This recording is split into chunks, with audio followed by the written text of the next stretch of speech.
इस वीडियो से हम नेक्स्ट यूनिट स्टार्ट करने वाले हैं, that is electrostatic potential and capacitance.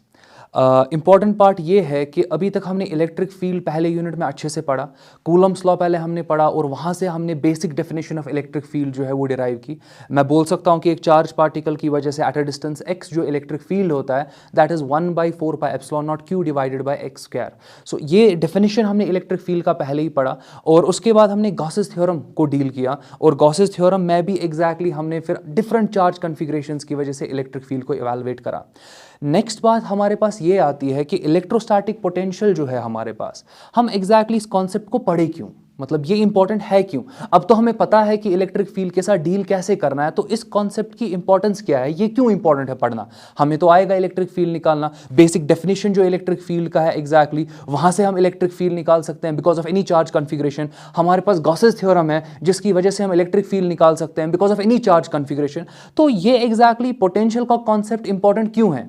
तो यहां पे पहले मैं आपको ये कहूं कि अगर आप for example basic definition of electric field use करते हो, वहां पर ये जो कॉन्सेप्ट होता है इलेक्ट्रिक फील्ड का वो वेक्टर क्वांटिटी का कॉन्सेप्ट होता है। दैट मींस आप इलेक्ट्रिक फील्ड को समझ रहे होते हो मगर डायरेक्शन का ख्याल वहां पे रखना होता है। सिमिलरली अगर मैं गॉसेस थ्योरम पे जाऊं, गॉसेस थ्योरम जो है वो भी आपको डिफरेंट चार्ज कन्फिग्रेशंस की वजह से इलेक्ट्रिक फील्ड को इवैल्यूएट करने में मदद करता है, बट अगेन वो जो कॉन्सेप्ट है वो वेक्टर कॉन्सेप्ट ही है। इलेक्ट्रिक पोटेंशियल इंपॉर्टेंट क्यों है, मैं ऐसे भी बोल सकता हूं कि इलेक्ट्रिक पोटेंशियल जो आपके पास है ये और एक तरीका है, ये और एक नज़रिया है इलेक्ट्रिक फील्ड को देखने का, मगर ये नज़रिया जो है ये आपको डायरेक्शन से बचाता है। दैट मीन्स यहां पे डायरेक्शन इंपॉर्टेंट नहीं है बिकॉज आपका जो इलेक्ट्रोस्टैटिक पोटेंशियल, यहां मैं बात करूं पोटेंशियल जो आपके पास है वो स्केलर क्वांटिटी है, वो वेक्टर क्वांटिटी नहीं है। दैट मीन्स इलेक्ट्रिक पोटेंशियल और एक तरीका है इलेक्ट्रिक फील्ड को समझने का, मगर यहां पर डायरेक्शन को आप एलिमिनेट करने वाले हो। दैट मींस बहुत सारी कॉम्प्लिकेटेड प्रॉब्लम्स जो है वो सिंपल होने वाली है जब आप एग्जैक्टली ये कॉन्सेप्ट को क्लियर करोगे। नेक्स्ट पार्ट में यहां पे जाता हूं कि अगर फॉर एग्जांपल मैं बात कर रहा हूं पोटेंशियल की या अगर मैं पोटेंशियल एनर्जी की बात करूं, ये दो ऐसे चीजें हैं जो कि रिलेट होती है विद कंजर्वेटिव फील्ड्स या with conservative forces. So that means यहां पहले इंपॉर्टेंट पार्ट हमारा ये बनता है कि जो हमारे पास इलेक्ट्रिक फील्ड है या जो हमारे इलेक्ट्रिक फोर्सेस है क्या वो नेचर में कंजर्वेटिव है। अब यूजुअली मैंने क्या देखा है कि टीचर जो है वो सीधे आपको बोलते हैं कि electric field is conservative in nature, start करते हैं पोटेंशियल की इक्वेशन के साथ और फिर न्यूमेरिकल्स आप करते हो। और इवन मैंने ये भी प्रॉब्लम देखी है कि स्टूडेंट्स जो है वो एग्जैक्टली अराउंड 2000-3000 न्यूमेरिकल्स करके जाते हैं एंट्रेंस देने, बट फिर भी क्वालिफाई नहीं कर पाते हैं। मेन प्रॉब्लम ये होती है कि आप कॉन्सेप्ट समझते ही नहीं हो, आप सिर्फ न्यूमेरिकल्स करते जाते हो जिसकी वजह से कॉन्सेप्चुअल पार्ट पे तो होल्ड आया नहीं होता है, तो कोई नया न्यूमेरिकल आपके पास जब सामने आता है आप उसको अटेम्प्ट नहीं कर पाते हो। अभी का तो ट्रेंड हो गया है ये कि टीचर्स मेनली फोकस करते हैं सिर्फ न्यूमेरिकल्स पे, जबकि जो मेन कॉन्सेप्ट या मेन कोर होता है, जो क्यूरियोसिटी वाला पार्ट होता है, उसको टीचर्स आजकल एलिमिनेट करते हैं। सो अगेन मैं यहाँ पे ये कहूँगा कि हमारे पास एग्जैक्टली जो इलेक्ट्रोस्टैटिक फोर्स है या इलेक्ट्रोस्टैटिक फील्ड जो हमारे पास है ये कंजर्वेटिव होता है नेचर में, और पहला हमारा काम यही होने वाला है कि कैसे कंजर्वेटिव है हम इसको डिराइव करेंगे। और जब डेरिवेशन के थ्रू आप खुद रियलाइज करोगे कि नहीं इलेक्ट्रोस्टैटिक फोर्स है, इलेक्ट्रोस्टैटिक फील्ड है, ये तो कंजर्वेटिव है, आप खुद ब खुद फिर बोलोगे नहीं कंजर्वेटिव फील्ड के साथ, कंजर्वेटिव फोर्स के साथ पोटेंशियल को एसोसिएट करो, पोटेंशियल एनर्जी को एसोसिएट करो। और जब फिर हम वो कॉन्सेप्ट्स अच्छे से पढ़ेंगे खुद ब खुद इक्वेशंस आपके सामने आ जाएंगी जिनको फिर आप न्यूमेरिकल्स में यूज कर सकते हो। सो आज का टॉपिक जो है, मेन फोकस जो मेरा होने वाला है वो इस पे होने वाला है कि आपका जो इलेक्ट्रोस्टैटिक फोर्स है, इलेक्ट्रोस्टैटिक फील्ड है वो कंजर्वेटिव है। रादर मैं ये बोल सकता हूं कि work done by electrostatic force जो है वो पाथ पे डिपेंड नहीं करेगा। मैं तो स्टार्टिंग में ही स्टेटमेंट बोल रहा हूं, बट जब हम इसको डिराइव करेंगे लास्ट आंसर हमारा यही होगा कि work done by electrostatic force it does not depend upon the path, it depends upon the initial position, it depends upon the final position, it does not depend upon the path, which itself will prove that electrostatic force is conservative in nature. So हमें इसको derive करना है ना, but derive करने के लिए हमें कुछ छोटी छोटी अजम्पशंस लेनी है, या मैं बोल सकता हूं अजम्पशंस गलत होगा बोलना, हमें कुछ अप्रोक्सीमेशंस लेनी है। उन उन अप्रॉक्सीमेशंस को जब आप यूज़ करोगे, उनको लोगे, उतनी कुछ खतरनाक नहीं है, बहुत आसान होने वाली है। तो जब आप वो अप्रॉक्सीमेशंस लोगे, आप खुद देखोगे कि कैसे इलेक्ट्रोस्टैटिक फोर्स जो है आपके पास वो कंजर्वेटिव है नेचर में। अच्छा, इंपॉर्टेंट पार्ट, इसको डिराइव, जब हम इसका डेरिवेशन देखेंगे जो मुझे आप पढ़ाना है यहाँ पे, इसको जिसको जब डिराइव करेंगे, इंपॉर्टेंट पार्ट यहाँ पर ये रहने वाला है कि आपको triangle law of vector addition आना चाहिए। जो वेक्टर एडिशन में ट्राइंगल लॉ है उस पर आपका कमांड होना चाहिए, और आपको कमांड होना चाहिए कि डिफरेंशियल पार्ट का जब आप हायर ऑर्डर लेते हो वो वैनिश होता है। ये कुछ चीज़ें, छोटी छोटी चीज़ें हैं जो कि 11th में आप पढ़ते हो, ये आपको थोड़ी इनके बारे में आपको थोड़ा बहुत पता होना चाहिए, तब जाके आप एग्जैक्टली इस पूरी डेरिवेशन में कहीं पे फॉर एग्जांपल रुकोगे नहीं, आपको तो सारा अच्छे से समझ में आएगा। और अगेन पहले वो वाला पार्ट मैं समझाऊंगा आपको जो 11th वाला पार्ट है, सो दैट वो हिंडर नहीं करना चाहिए आपके थॉट प्रोसेस को। सो फिलहाल के लिए डेरिवेशन स्टार्ट करते हैं कि work done by electrostatic field जो है वो कंजर्वेटिव कैसे है। रादर मैं आपको ये बोल सकता हूँ कि जो work done by electrostatic field है उसका इक्वेशन जो है, जब हम वो डिराइव करेंगे, वो इक्वेशन कुछ ऐसा लगना चाहिए कि आपको उस इक्वेशन में इनिशियल पॉइंट और फाइनल पॉइंट जो है वो दिखने चाहिए, पाथ एलिमिनेट होना चाहिए। तो इवन आप देखोगे जब मैं यहाँ पे डिराइव करूँगा पूरा इक्वेशन, तो आप देखोगे खुद कि पाथ कैसे एलिमिनेट हो जाएगा।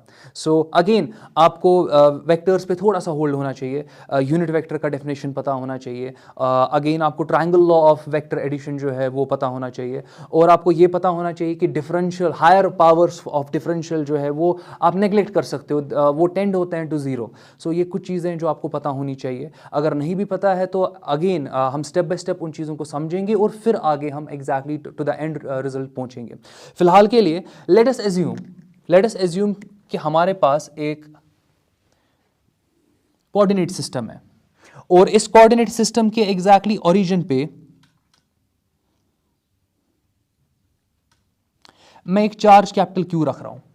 दैट मीन्स ये जो चार्ज है ये पूरे स्पेस को मॉडिफाई करेगा, ये जो चार्ज है ये पूरे स्पेस को मॉडिफाई करेगा फिलहाल के लिए। अब एग्जैक्टली अगर इसने पूरे स्पेस को मॉडिफाई किया, इस पूरी स्पेस में अगर आप किसी चार्ज को लाते हो, वो एग्जैक्टली फोर्स एक्सपीरियंस करेगा। किस चार्ज की वजह से? इस चार्ज की वजह से। या बेहतर तरीका, क्योंकि मैं अगेन एज्यूम करूंगा कि आपने पहला चैप्टर अच्छे से पढ़ा हुआ है, सो ज्यादा अच्छा तरीका यह बोलने का है कि एग्जैक्टली इस चार्ज की वजह से पूरा जो स्पेस है वो तो मॉडिफाई हो गया, पॉइंट नंबर 1। दूसरा पॉइंट, अगर मैं किसी चार्ज को इस स्पेस में लाऊं, एग्जैक्टली वो एक्सपीरियंस करेगा फोर्स। वो एक्सपीरियंस क्या करेगा? वो फोर्स एक्सपीरियंस करेगा because of the electric field, because of the electric field जो किसने एस्टैब्लिश करा? जो इस चार्ज ने एस्टैब्लिश करा। सो ये चीज पहले क्लियर रहे, पॉइंट नंबर 1। पॉइंट नंबर 2 यहां पे ये है, लेट अस एज्यूम कि मैं यहां पे एक टेस्ट चार्ज लाता हूं डेल्टा क्यू। ये मैंने एक टेस्ट चार्ज लाया। लेट अस एज्यूम कि टेस्ट चार्ज जो है वो एक पाथ ट्रेवल करता है। लेट अस एज्यूम वो ये पाथ है। सो अगेन अगर ये पाथ आपका टेस्ट चार्ज ट्रेवल करता है तो ये बनेगा initial point, let it be I, ये बनेगा आपका final point, let it be F. तो होपफुली कुछ खतरनाक तो मैंने नहीं बनाया, यहां पे बहुत आसान सी चीज है। मेरे पास एग्जैक्टली एक कोऑर्डिनेट सिस्टम है जिसके ओरिजिन पे मैंने एक चार्ज रखा। ये चार्ज सोर्स चार्ज है, मेन चार्ज, जिसने ना पूरे स्पेस को मॉडिफाई कर दिया।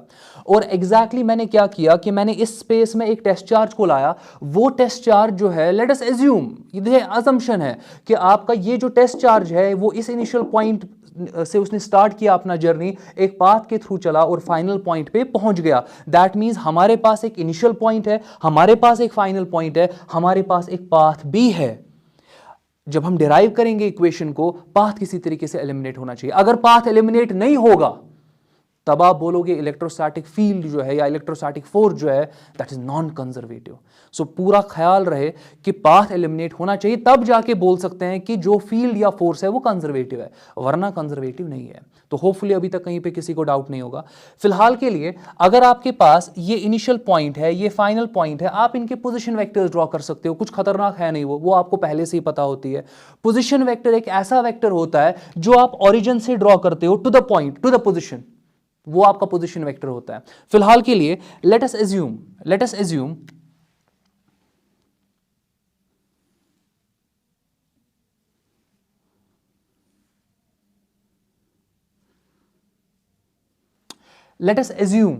कि आपके पास पॉइंट ए पे ये टेस्ट चार्ज था डेल्टा क्यू, और एग्जैक्टली ये जो आपके पास पॉइंट ए है, पॉइंट ए से लेके पॉइंट बी तक ये टेस्ट चार्ज यहां की तरफ चला गया। आराम से मैं रिपीट करता हूं, आप इसको समझने की कोशिश करोगे। मैं आपको ये बोल रहा हूं कि लेट अस अज्यूम कि इनिशियली चार्ज ए पे था, एग्जैक्टली चार्ज पॉइंट ए से पॉइंट बी की तरफ चला गया, उसने ट्रेवल किया, ये जो डिस्टेंस यहां पर है लेट अस अज्यूम ये डिफरेंशियल डिस्टेंस है। डिफरेंशियल का मतलब मैं इसको बोल सकता हूं late it be DL, differential.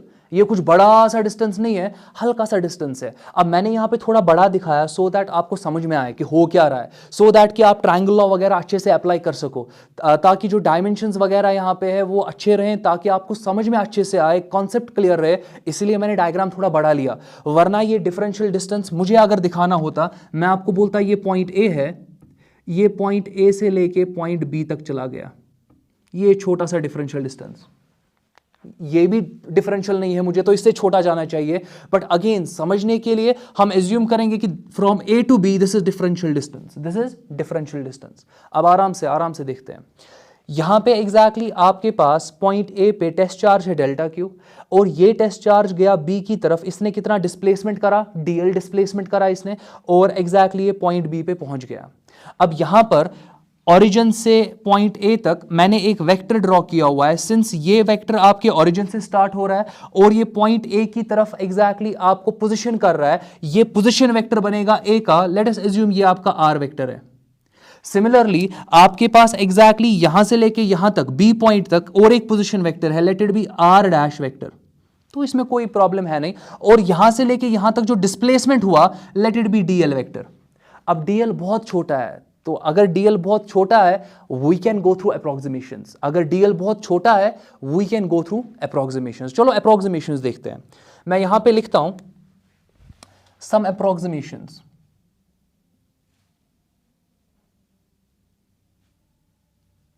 सम अप्रोक्सीमेशंस, क्या अप्रोक्सीमेशंस हम ले सकते हैं, आराम से देखेंगे। हम अप्रोक्सीमेशन ले सकते हैं कि आर वेक्टर मैग्नीट्यूड और आर डैश वेक्टर मैग्नीट्यूड जो है वो अप्रोक्सीमेटली बराबर बराबर है। दैट मींस जितना लंबा ये वेक्टर है उतना ही लंबा ये वेक्टर है, ये अप्रोक्सीमेशन ले सकते हैं अगर डीएल बहुत छोटा होगा तो। क्योंकि अगर डीएल बहुत छोटा है, ए और बी बहुत नजदीक होंगे, अगर ए और बी बहुत नजदीक है तो ओरिजिन से यहां पर ए तक जितना डिस्टेंस होगा उतना ही बी तक भी डिस्टेंस होगा। इवन तो डायग्राम में आपको लग रहा होगा कि ये तो बड़ा है ये तो छोटा है, बिल्कुल सही, बट अगर आप बोल रहे हो कि ये डिफरेंशियल लेंथ है, इसका मतलब क्या होगा कि ए और बी बहुत नजदीक है। अगर ए और बी बहुत नजदीक होंगे तब जाके आप बोल सकते हो कि somewhat R vector magnitude is approximately equal to R dash vector magnitude. या मैं ऐसे बोल सकता हूं, आप बोल सकते हो कि R vector magnitude is approximately equal to R dash vector magnitude, यह आप बोल सकते हो।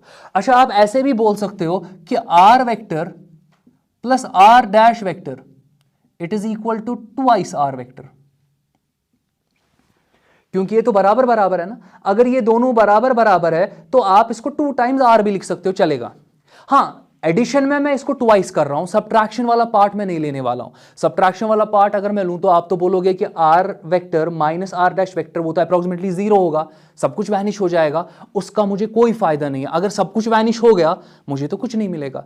दैट मींस एडिशन के वक्त मैं ट्वाइस आर बोलने वाला हूं, मगर इनका सब्ट्रैक्शन मेरे लिए इंपॉर्टेंट नहीं है, क्योंकि सब्ट्रैक्शन को मैं 0 के बराबर नहीं लेने वाला हूं। दैट मींस मैं लिख सकता हूं R vector minus R dash vector it is not equal to 0। ये अप्रोक्सीमेशन नहीं लेंगे तो होपफुली अभी तक किसी को कहीं पे डाउट नहीं होगा। फर्दर मैं आपको यह भी बोल सकता हूं कि आपका R vector dot R dash vector जो है, क्योंकि ये दोनों बराबर बराबर है ना, आप इसकी जगह पे ले सकते हो आर स्क्वायर। तो ये अगेन कुछ एजम्पशंस है, ये चीजें आप ले सकते हो। आप इवन ऐसे भी बोल सकते हो कि जो आपके पास होगा R dot R dash it is equal to R square. तो ये कुछ अजम्पशंस है जो मैंने यहां पे ली, होपफुली इसमें किसी को कहीं पे डाउट नहीं होगा। अब नेक्स्ट पार्ट पे मैं आता हूं। यहां पे अगेन अब हम जाते हैं triangle law of vector addition पे, क्योंकि मैंने अप्रोक्सीमेशंस कुछ ली, ये कुछ अप्रोक्सीमेशंस है आपके पास, कुछ अजम्पशंस भी है आपके पास। अब इन्हीं में मैं और एक पॉइंट आपके सामने लेता हूं कि यहां पर आप देख सकते हो कि जो आपका आर वेक्टर है, जो आपका डीएल वेक्टर है, वो तो सेम ऑर्डर में आप चेक कर लो। ये आपका आर वेक्टर है, ये आपका डीएल वेक्टर है, आप देखो ये सेम ऑर्डर में है, क्योंकि जो डीएल वेक्टर का टेल है वो आर वेक्टर के हेड के साथ कोइंसाइड करता है। यहां पे आपका टेल और हेड कोइंसाइड कर रहे हैं, आप चेक कर लो। इसीलिए मैं बोल सकता हूं कि आर वेक्टर डीएल वेक्टर क्या है, सेम ऑर्डर में, जबकि R dash vector opposite order में है। Triangle law of vector addition आपको यह बोलता है कि आप लिख सकते हो यहां पे R vector plus DL vector it is equal to R dash vector. Again ये आपका ज्योमेट्रिकल रिप्रेजेंटेशन है, ये एनालिटिकल रिप्रेजेंटेशन नहीं है। अगर मैं बोलता ना एनालिटिकल रिप्रेजेंटेशन, फिर मुझे लिखना था वहां पे under root of A square plus B square plus 2ab cos of theta. क्या वो फॉर्मूला दिखा आपको? नहीं, क्योंकि वो एनालिटिकल है। बट यहां पर हम देख रहे हैं सेम ऑर्डर में दो वेक्टर्स है, आर डैश जो है वो अपोजिट ऑर्डर में है। दैट मीन्स मैं यहां पे ज्योमेट्रिकली लिख सकता हूं ये triangle law of vector addition.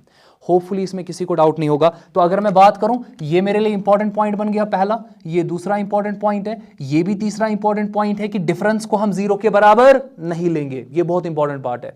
Next part हमारे पास ये वाला पार्ट इंपॉर्टेंट है और फिफ्थ पार्ट हमारा ये इंपॉर्टेंट है। This is your triangle law of vector addition. मैं बोल सकता हूं कि ये आपका यहां पे ट्रायंगल लॉ है।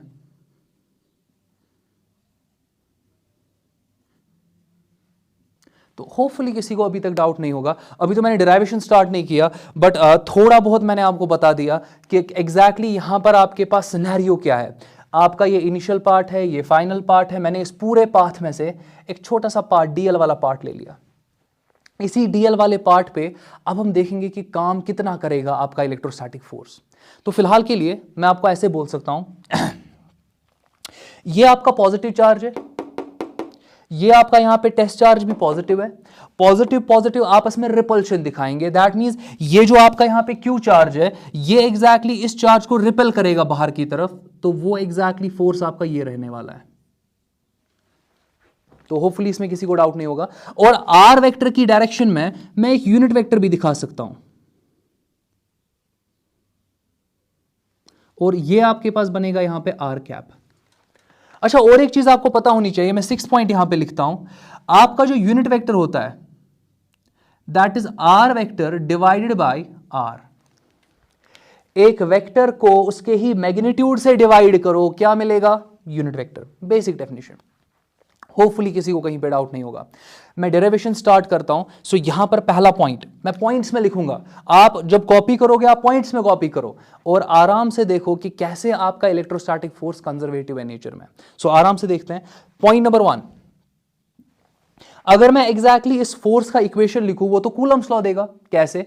आपको पता है ये क्यू चार्ज है, आपको पता है ये डेल्टा क्यू चार्ज है, दो चार्जेस के बीच का सेपरेशन जो है वो आर है। तो आप तो फोर्स सीधे लिख सकते हो कूलम्स लॉ यूज करके। सो मैं लिखता हूं पहला इक्वेशन कि फोर्स जो हमारे पास लग रहा है टेस्ट चार्ज पे, फोर्स जो लग रहा है किस पे? टेस्ट चार्ज पे, it is 1/4 pi epsilon naught Q into delta Q divided by R vector mod का स्क्वायर, और यहां पे आर कैप लिख सकता हूं मैं। इसमें तो कोई प्रॉब्लम नहीं है। आर कैप लिखने का मतलब मैंने तो डायरेक्शन भी स्पेसिफाई किया। आर कैप कहां की तरफ है? बाहर की तरफ। फोर्स भी कहां की तरफ लग रहा है? बाहर की तरफ। तो होपफुली इसमें किसी को डाउट नहीं होगा। तो ये आर कैप आपको डायरेक्शन दे रहा है किसका? फोर्स का। आर कैप कहां की तरफ है? बाहर की तरफ। फोर्स कहां की तरफ है? बाहर की तरफ। दैट मीन्स आप यहां फोर्स के ऊपर एक वेक्टर लगा सकते हो। बहुत आसान है ना? फिलहाल के लिए कोई इसमें इश्यू नहीं होना चाहिए। बहुत आसान सा हमने फिलहाल के लिए यहां पे इक्वेशन देखा। नेक्स्ट पार्ट, अगर मैं यहां पे आर कैप की जगह पे ये डेफिनेशन यूज करूं तो मैं फोर्स को ऐसे लिख सकता हूं, और आपका जो फोर्स का इक्वेशन है it will be 1/4 pi epsilon naught. Again यहां पे आपके पास आएगा q times delta q divided by, अब आप यहां पे लिख सकते हो आर वेक्टर मॉड का स्क्वायर टाइम्स आर कैप की जगह पे आप क्या लिख सकते हो? R vector divided by mod of R vector. चलेगा, कोई इशू नहीं है इसमें। सो दैट मीन्स आप फोर्स का इक्वेशन क्या लिख सकते हो यहां पे? 1/4 pi epsilon naught, even force पे वेक्टर आ जाएगा। उसके बाद आपके पास यहां पर है capital Q delta Q divided by mod of R vector का क्यूब टाइम्स आपके पास आएगा आर वेक्टर। होपफुली इसमें कहीं पे किसी को डाउट नहीं होगा। अभी तो पहला स्टेप हो गया ना, फोर्स मैंने निकाला। दूसरा स्टेप, फोर्स के बाद हम तो फोर्स की वजह से काम भी निकाल सकते हैं। ये फोर्स कौन सा फोर्स है? Electrostatic force. अगर काम निकालना है आपको, बस ये देखना है कि ये फोर्स कितना डिस्प्लेसमेंट प्रोड्यूस करेगा। तो यहां पे आ जाओ, आपके पास पॉइंट ए पे चार्ज है, test charge. Exactly point A से कहां चला गया आपका चार्ज? पॉइंट बी पे चला गया ये टेस्ट चार्ज। दैट मींस कितना डिस्प्लेस हुआ? डीएल डिस्प्लेस हुआ। ये डीएल डिस्प्लेस हुआ क्यों? क्योंकि चार्ज पे फोर्स एफ लग रहा है। सो फोर्स एफ ने कितना डिस्प्लेसमेंट लाया? फोर्स एफ ने एग्जैक्टली डीएल डिस्प्लेसमेंट लाया। ये जो छोटा सा डिस्प्लेसमेंट यहां पे आ रहा है, दैट मींस इस फोर्स ने छोटा सा काम करा, और वो एग्जैक्टली मैं यहां पॉइंट नंबर 2 लिख रहा हूं। जो डिफरेंशियल वर्क आपका यही फोर्स कर रहा है, it is equal to F vector dot DL vector. इसमें तो कोई प्रॉब्लम होनी नहीं चाहिए। अगेन मैं बहुत आसान बनाने की कोशिश कर रहा हूं। यूजुअली ये ज़्यादा एनसीईआरटी बुक में, एनसीईआरटी जो बुक है आपका मेन बुक जो है, उसमें एग्जैक्टली समवट इसी पैटर्न से उसने डिराइव किया है चीज़ों को। बाकी मैंने जितना भी आज तक नोट्स वगैरह देखे हैं, जितना मैंने कंटेंट देखा है अलग अलग इंस्टीट्यूट्स का, वो इस तरीके से नहीं जाते हैं।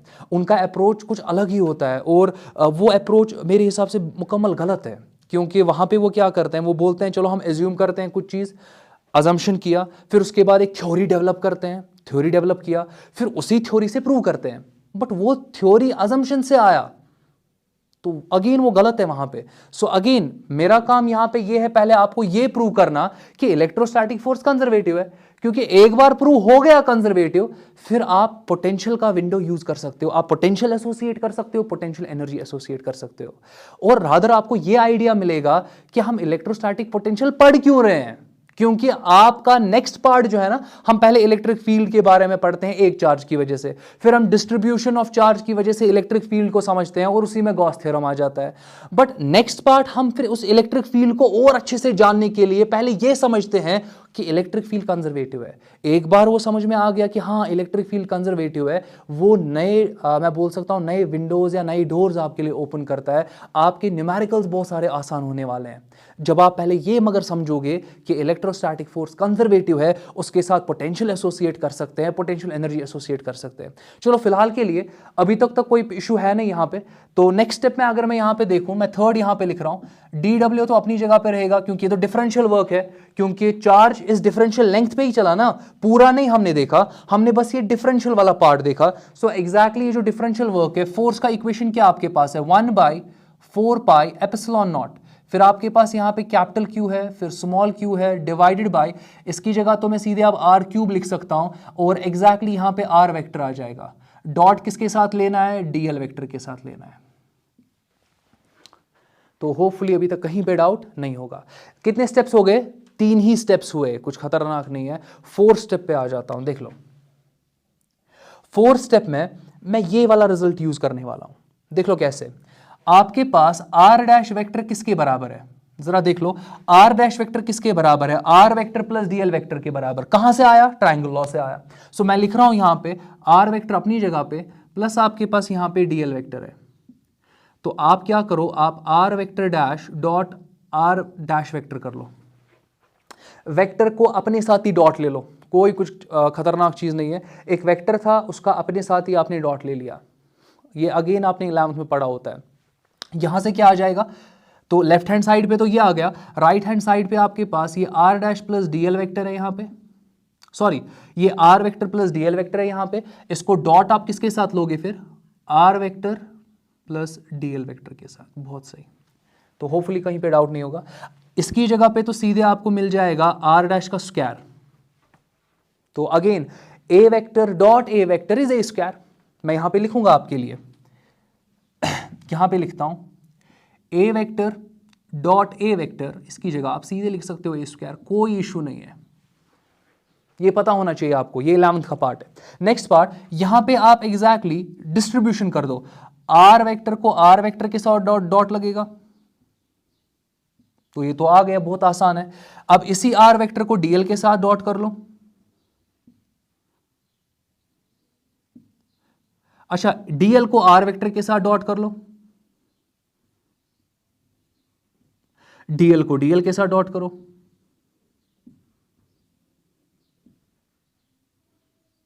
तो होपफुली किसी को कहीं पे डाउट नहीं होगा। नेक्स्ट स्टेप में देखते हैं क्या होगा। यहां पे आप इसको लिख सकते हो, यहां पे आर डैश स्क्वायर अपनी जगह पे, इट इज इक्वल टू, यहां पर आपके पास ये बनेगा आर स्क्वायर प्लस ये आपके पास है आर डॉट डीएल, इसको भी लिख सकते हो आर डॉट डीएल, अगेन आप ये 11th का पार्ट समझ रहे हो, दैट मैं लिखूंगा एक बार, ये आपके पास है ना R vector dot DL vector, इसको आप एग्जैक्टली लिख सकते हो इस तरीके से, plus R vector dot DL vector, commutative law use हो रहा है वहां पे। नेक्स्ट यहां पर आपके पास आ जाएगा DL vector dot DL vector आपका बनेगा डीएल स्क्वायर, और ये वैनिश हो जाएगा, ये आपका वैनिश हो जाएगा, क्योंकि मैंने पहले ही आपको कहा कि डिफरेंशियल के जो हायर पावर्स होते हैं वो वैनिश हो जाते हैं। तो ये कुछ खतरनाक नहीं है, आपको पता है। अगर मैं 0.1 का स्क्वायर लूं वो 0.01 बन जाएगा, अगर मैं 0.01 का स्क्वायर लूं वो 0.0001 बन जाएगा, और छोटा होता चला जाएगा। छोटे नंबर्स के स्क्वायर्स जो है वो और छोटे हो जाते हैं और वो वैनिश हो सकते हैं। तो डिफरेंशियल पार्ट का स्क्वायर वो वैनिश हो जाएगा। होपफुली इसमें किसी को कहीं पे डाउट नहीं होगा। नेक्स्ट पार्ट, यहां पर आपके पास आर डैश स्क्वायर है, इट इज इक्वल टू, या आप आर स्क्वायर अपनी जगह पे, प्लस यहां पर आप लिख सकते हो twice R vector dot DL vector, क्योंकि दो बार आया ना, ये दो बार आया तो मैंने ट्वाइस लिख दिया। इसको यहां ट्रांसपोज करते हैं, ये आपके पास बनेगा R dash square minus R square, it is equal to twice R vector dot DL vector. आराम से आराम से आराम से।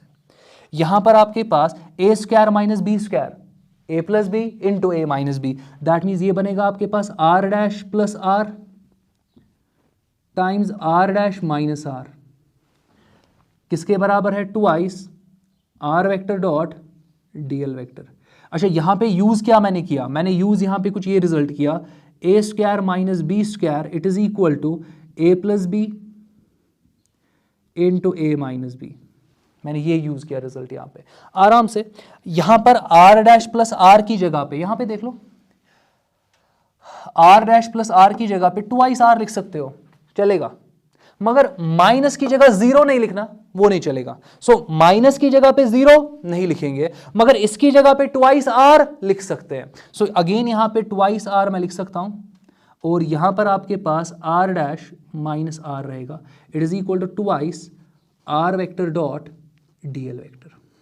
सो अगेन 2 और 2 क्या हो जाएगा, कैंसिल हो जाएगा। आप बोल सकते हो देयरफॉर जो आपका R vector dot DL vector है, R vector dot DL vector जो है it is equal to R times R dash minus R. तो हमने कितने स्टेप्स यहां पे किए, पहले स्टेप में फोर्स निकाला, सिंपल। दूसरे स्टेप में हमने वर्क निकाला, बहुत सिंपल। तीसरे स्टेप में हमने फोर्स की जगह पे इक्वेशन पुट किया, आर डॉट डीएल मिला, कोई प्रॉब्लम नहीं है। नेक्स्ट स्टेप में हमने इस आर डॉट डीएल को इवैल्यूएट करा, देखो आप चेक कर लो। तो नेक्स्ट स्टेप में हमने क्या किया, हमने इस आर डॉट डीएल को ऐसे इवैल्यूएट करा। तो ये तो बहुत जल्दी हो सकता है, बट मैं थोड़ा आहिस्ता जाता हूं, मैं नहीं चाहता हूं कि कोई स्टेप आपसे छूटे, मेरा पेस थोड़ा स्लो ही रहता है। रीजन ये रहता है कि अगर फास्ट फॉर एग्जांपल में जाऊं तो ऐसा हो सकता है कि कोई स्टेप आपको समझ में नहीं आया, फिर अगर आप वीडियो 2-3 बार रिपीट भी करोगे फिर भी नहीं समझ में आएगा। मेरा तो ये मानना है कि अगर पहले गो में नहीं समझ में आया, नेक्स्ट गो में बहुत मुश्किल है फिर और समझना।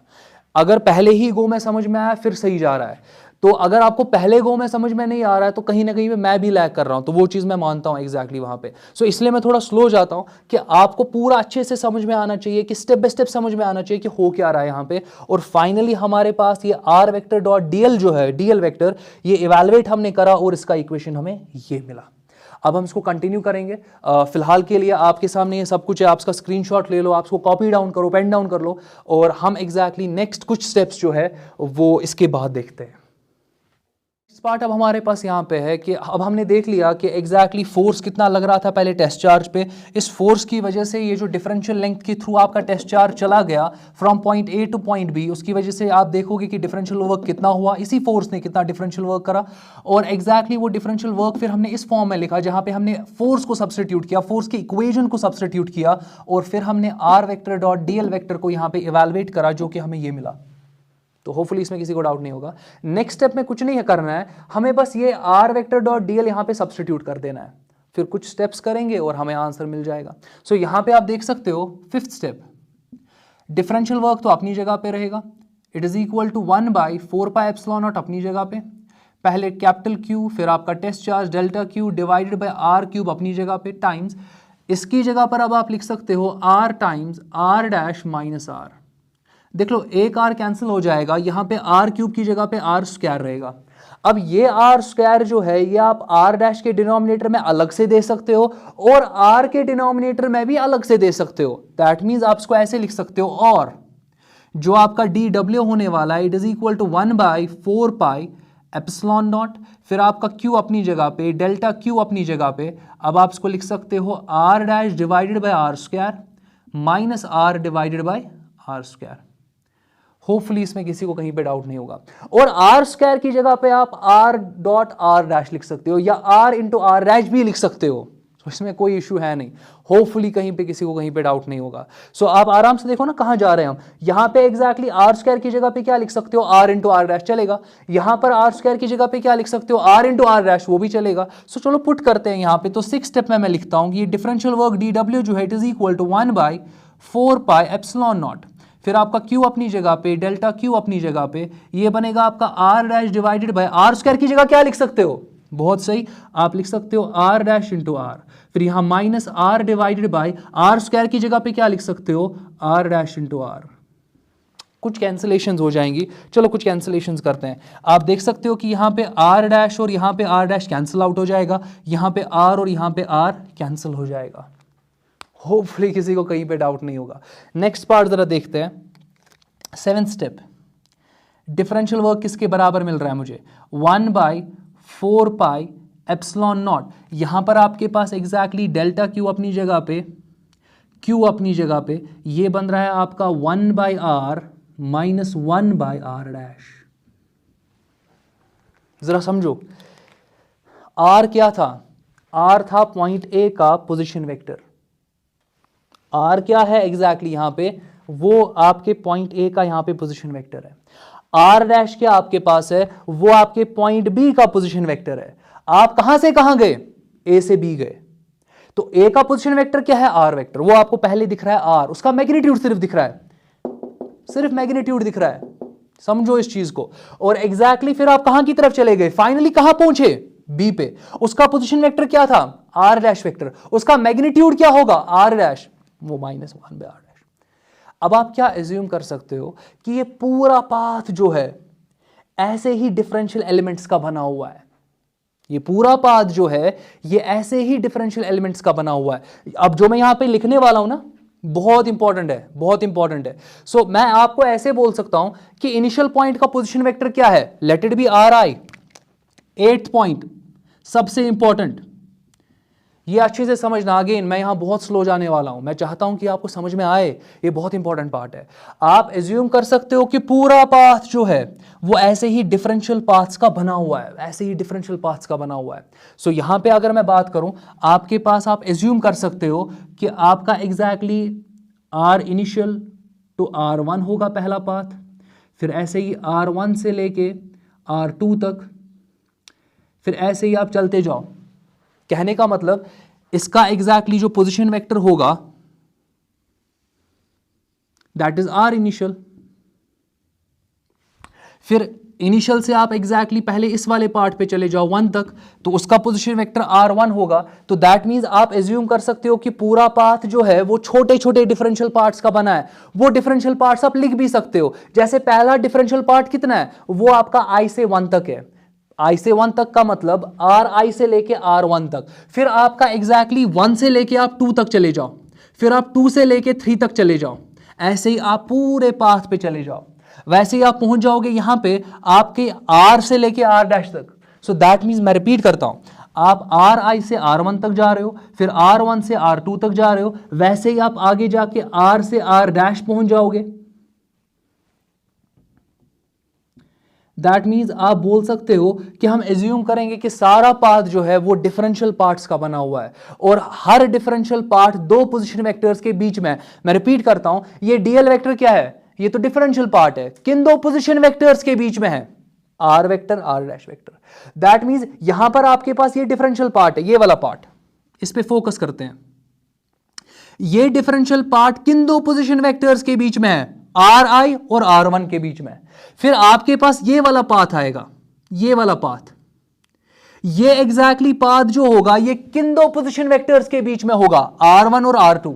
वही तो मैं लिख रहा हूं कि पूरा जो पाथ है वो आप बोल सकते हो वो डिफरेंशियल पार्ट्स का बना है, और वो डिफरेंशियल पार्ट्स जो है उनको एनक्लोज कर रहे हैं आपके पोजीशन वेक्टर्स। जैसे कि पहला छोटा वाला पार्ट जो है उसको एनक्लोज करेगा ri टू r1, दूसरा होगा r1 टू r2, इसी तरीके से आप पहुंच जाओगे r टू r'। वैसे ही आप कंटिन्यू करते जाओ, आप पहुंच जाओगे यहां पे r n to r final,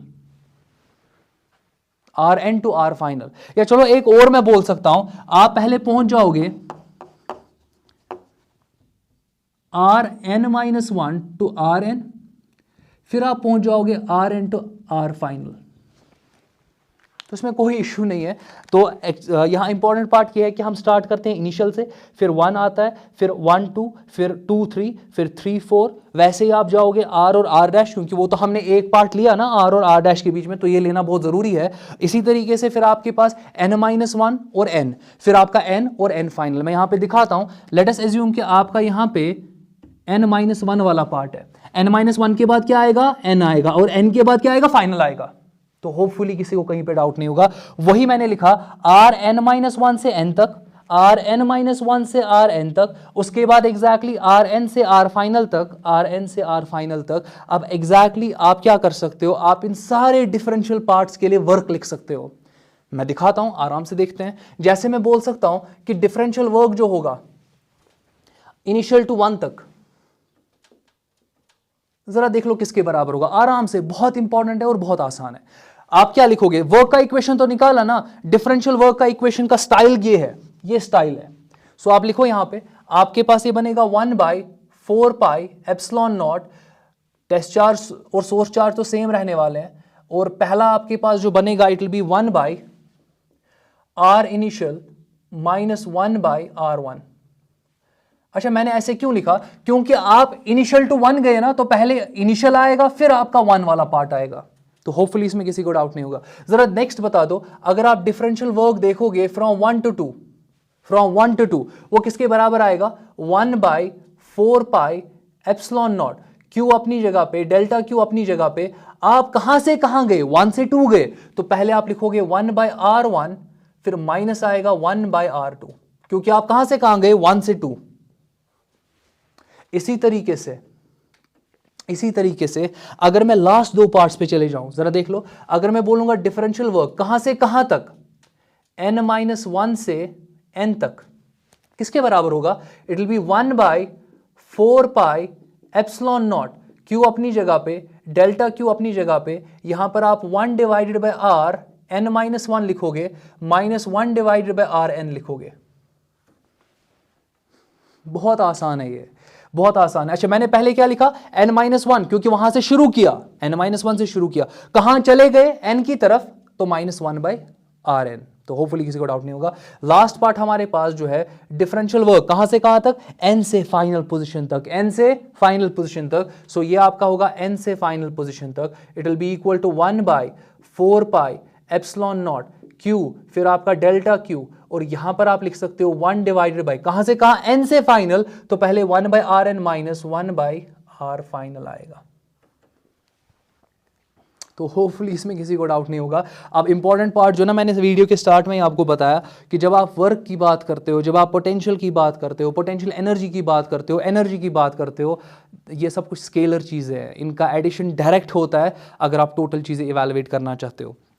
अगर इन सब छोटे छोटे कामों को मैं ऐड करूं, मुझे तो टोटल वर्क पता चलेगा ना, मुझे टोटल वर्क पता चलेगा कि एग्जैक्टली इलेक्ट्रोस्टैटिक फोर्स ने कितना वर्क किया चार्ज को इनिशियल पोजीशन से लेने में, इनिशियल पोजीशन से फाइनल पोजीशन तक लेने में।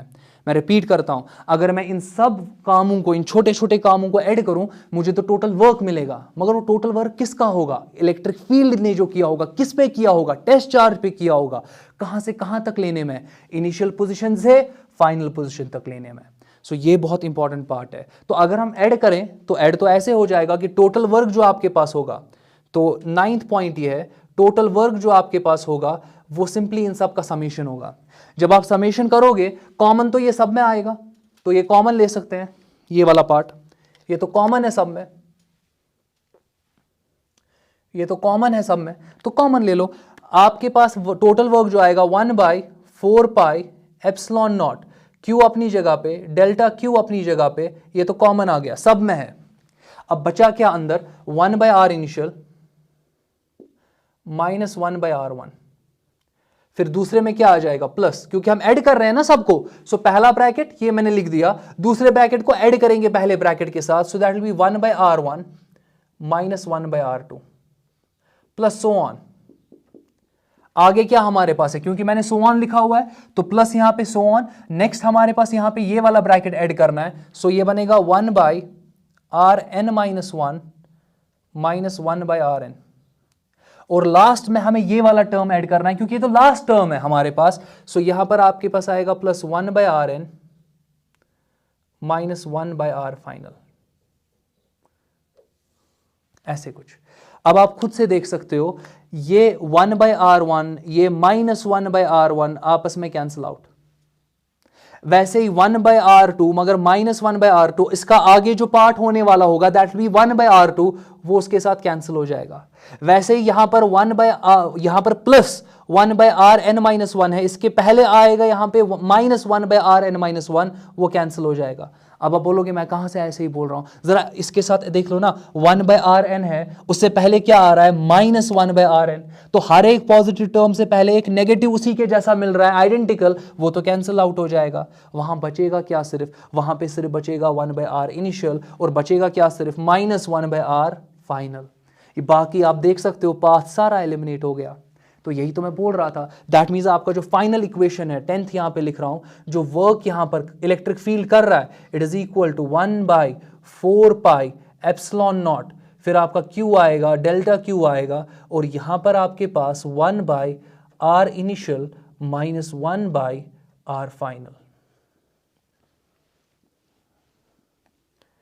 और इस इक्वेशन से पता चलता है कि जो हमने काम किया 1/4 pi epsilon it is a constant, Q delta Q it is a constant, but यहां पर आप देख रहे हो जो भी यहां पे काम हुआ वो डिपेंड कर रहा है इनिशियल पोजीशन के पोजीशन वेक्टर पे, वो डिपेंड कर रहा है फाइनल पोजीशन के पोजीशन वेक्टर पे। बाकी पाथ एलिमिनेट हो गया, पाथ पे डिपेंड नहीं कर रहा है। That means work done by conservative force, work done by electric field जो आपके पास होता है, वो आप देख रहे हो कि वो एग्जैक्टली पाथ पे डिपेंड नहीं करता है। दैट मींस इलेक्ट्रिक फील्ड जो आपके पास है, sorry, that is conservative in nature. So इस इक्वेशन से डायरेक्ट प्रूव हो गया ये। दैट मींस मैं नहीं बोल रहा हूं, मैं ऐसे नहीं बोल रहा हूं कि electric field conservative in nature में, नहीं, प्रूव हो गया, ये प्रूव हो गया। और एग्जैक्टली इसके प्रूव से अब मैं ये बोल सकता हूं कि हम पोटेंशियल एनर्जी को इलेक्ट्रिक फील्ड के साथ एसोसिएट कर सकते हैं। हमारे पास जो है नई विंडोज ओपन हो गई जहां से हम इलेक्ट्रिक फील्ड को अलग तरीके से व्यू कर सकते हैं, और हमारे बहुत न्यूमेरिकल्स जो है वो सॉल्व हो सकते हैं। मतलब मुझे पता, अगर किसी डायरेक्शन में मुझे पता है कि पोटेंशियल कम हो रहा है, मे बी उस डायरेक्शन में इलेक्ट्रिक फील्ड बन रहा हो, ऐसा कुछ आगे हम देखेंगे।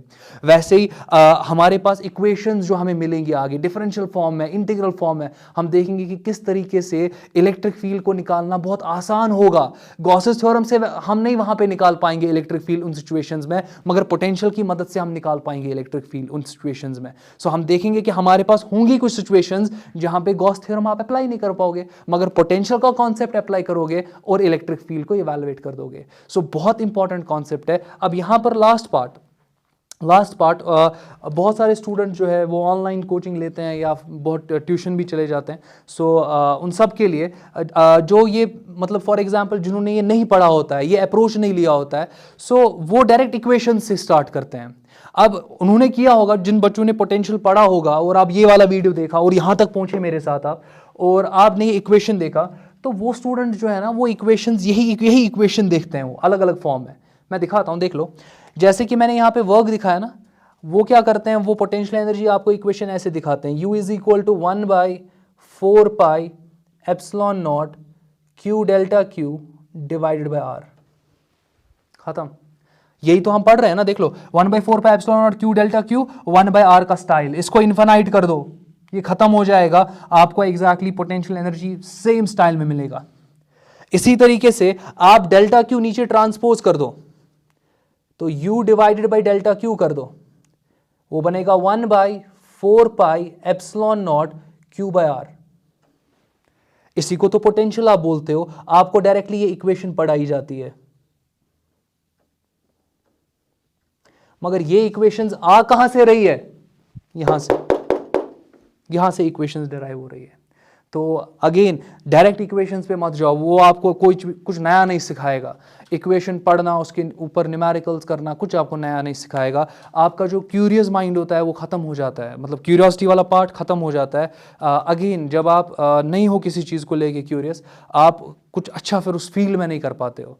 सो बेहतर ये है कि जितना अच्छे तरीके से कॉन्सेप्चुअली आप चीज़ों को समझो वो सही है, वो सही है। और तब जाके आप नए प्रॉब्लम्स को अच्छे से टैकल कर पाते हो। थोड़ा टाइम लगता है बट टैकल कर पाते हो।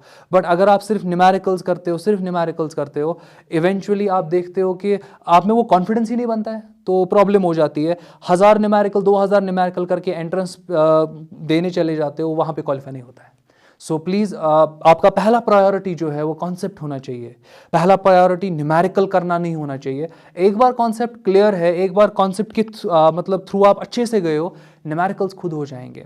सो आज के वीडियो में हमने देखा कि कैसे हमारा इलेक्ट्रिक फील्ड जो है वो कंजर्वेटिव है नेचर में। इंशाल्लाह नेक्स्ट वीडियो में हम इसी वाली रिजल्ट को पहले लेंगे और हम देखेंगे कि work done over a close loop वो ज़ीरो आएगा।